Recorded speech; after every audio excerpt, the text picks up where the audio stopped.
मानवी, नमस्ते मम्मी जी, पैर छूते हुए। बिमला जी, मानवी की सासू माँ, खुश रहो। आ गई मायके से? मेरे बच्चे कहाँ हैं? दिख नहीं रहे। मानवी, वो गाड़ी से सामान उतार रहे हैं अपने पापा के साथ।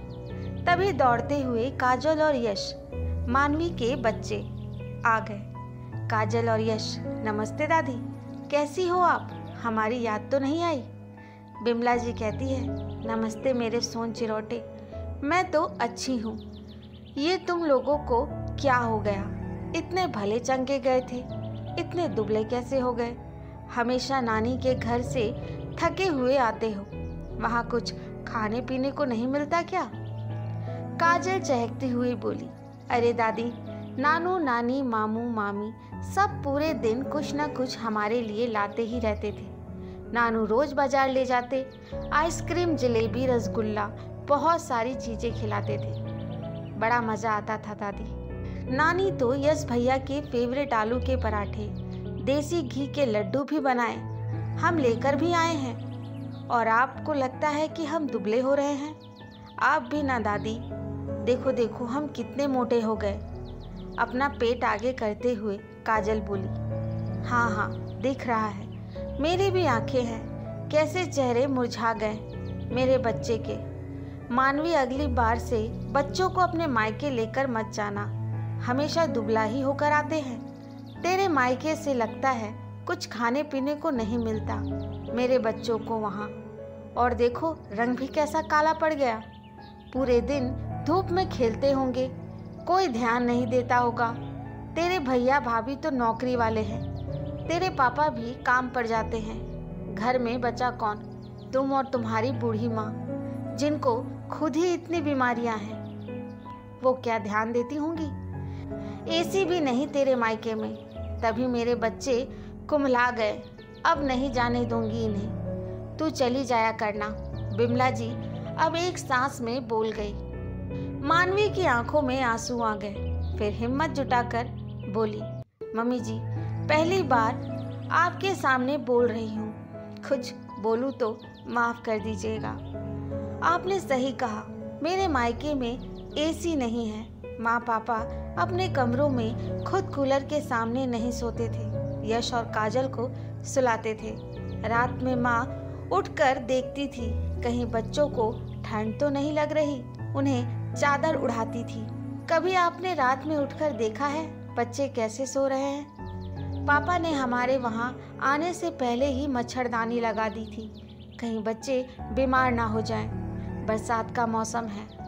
भाभी ने हमारे लिए 15 दिनों की छुट्टी ले ली, जो छुट्टी उन्हें अपने बच्चों की देखभाल के लिए मिलती है, वो उन्होंने मेरे बच्चों के लिए ली।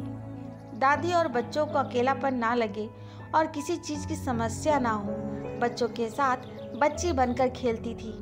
मजाल है कि बच्चों को तकलीफ हो जाए, पानी मांगने से पहले ही हाजिर कर देती थी। वे दूसरे घर से आई है, कभी महसूस ही नहीं हुआ। और भैया जब भी ऑफिस से आते, कभी खाली हाथ नहीं आते। जिस चीज़ की फरमाइश करते वो हाजिर कर देते। कह रहे थे भैया पैसा इकट्ठा कर रहा हूँ, छोटी अगली बार एसी लगवा दूंगा। तेरे घर में तो सब कुछ है, नानी के घर में बच्चों को परेशानी नहीं होनी चाहिए। अब भाभी कहती है दीदी अगली बार आओगी तो कोई समस्या नहीं होने दूंगी। अब तो मेरा वेतन भी 2000 बढ़ जाएगा। इतना कहते हुए भाभी की आंखों में आंसू आ गए। मम्मी जी, आपके लिए साड़ी, बच्चों और मेरे लिए कपड़े, देसी घी के लड्डू, पापड़, अचार, पूरी, कचौड़ी और ना जाने क्या क्या। जितने दिन में रही किसी को भी पल भर का आराम करने की फुर्सत नहीं मिली। कभी अचार पापड़ बनाती, कभी कुछ। सब लोग चक्कर गिन्नी की तरह घूमते रहते। जैसे आप दीदी के आने पर उनकी खातिरदारी करती हैं, मेरे मायके वाले भी कोई कमी नहीं करते।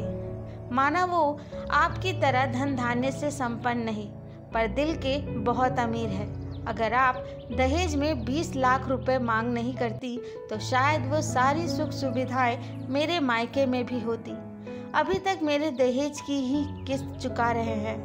इतना कहते कहते मानवी की आंखों से आंसू गालों को भिगोते हुए अपने पति के हाथों में आ गिरे। उसे पता ही नहीं चला कब से खड़े उसके हमसफर उसकी बातों को ध्यान से सुन रहे थे। बिमला जी भी अपने पल्लू से अपने आंसुओं को पोंछते हुए मानवी के पास आई और उसे अपनी बाहों में भर लिया। मानवी को भी आज ससुराल में अपनी दूसरी माँ मिल गई। उसकी सिसकियों से बिमला जी को अंदर तक पश्चाताप से भर दिया। बिमला जी अपने आंसू पोंछते हुए हंसते हुए बोली, मुझे भी तो खिला अपनी समधन के हाथ के देसी घी के लड्डू। बड़े दिनों से मन था खाने का। सभी के चेहरों पर मुस्कान तैर गई।